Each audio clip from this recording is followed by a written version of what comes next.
Irisphère a démarré en 2016 avec l'objectif de promouvoir l'économie circulaire au sein de la région de Bruxelles-Capitale avec l'aide des fonds européens de développement régional et de la région de Bruxelles-Capitale.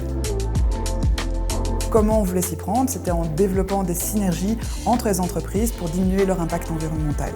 C'est un projet qui a réuni énormément de partenaires autour de la table. On avait CityDev comme pilote, mais également 3 bureaux d'études, Ecores, Lateral Thinking Factory et Greenloop, qui étaient là pour accompagner les entreprises dans leur démarche de transition. Et enfin, la Chambre de commerce de Bruxelles, BECI, qui était là pour pouvoir mobiliser les entreprises autour du projet. Les synergies entre entreprises leur permettent d'optimiser leurs performances économiques et environnementales. On s'inscrit dans les principes de l'écologie industrielle et territoriale. On aide les entreprises à mutualiser leurs services et également leurs ressources, leurs matières, leurs déchets.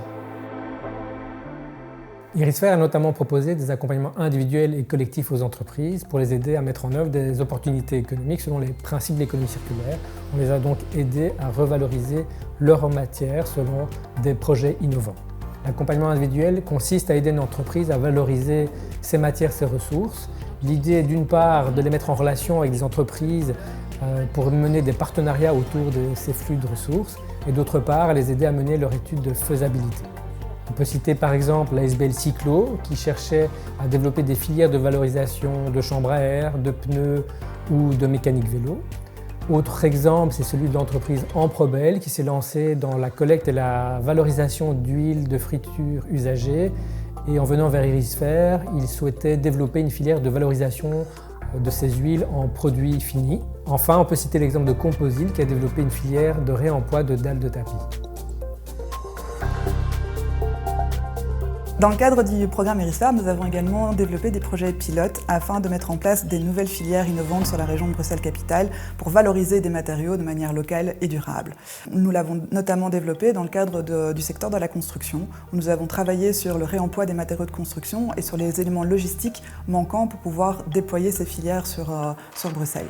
C'est cette étude-là qui a permis de pouvoir aboutir au Woodpark, où on s'est concentré sur la filière bois, une success story dans la réalisation du programme Irisphère, qui a permis de travailler de manière collaborative entre le secteur public et le secteur privé afin de développer une filière impactante pour la région.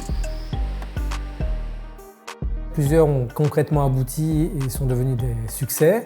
D'autres projets sont toujours en chemin. C'est pour ça qu'on a souhaité mettre à disposition des professionnels des outils et des ressources pour qu'ils puissent s'intégrer dans ces filières circulaires ou tout simplement s'en inspirer. Irisphère nous a appris qu'il était avant tout important de susciter la confiance entre les entreprises qui souhaitaient développer des collaborations dans le cadre de l'économie circulaire. Ensuite, il est important de ne pas sous-estimer les études de faisabilité à mener pour identifier tous les freins à de tels projets innovants, car il existe encore beaucoup de freins dans le cadre de l'économie circulaire. Enfin, on peut souligner le caractère positif des partenariats publics-privés pour mettre ensemble leurs ressources en termes de logistique ou de mise en réseau des acteurs. On constate aujourd'hui qu'il y a beaucoup d'acteurs innovants dans l'économie circulaire et le contexte est de plus en plus favorable pour ces acteurs. Au cours des 8 années de projet, Irisphère a pu accompagner 120 entreprises, développer une 50aine de synergies et mettre en place 5 projets pilotes innovants.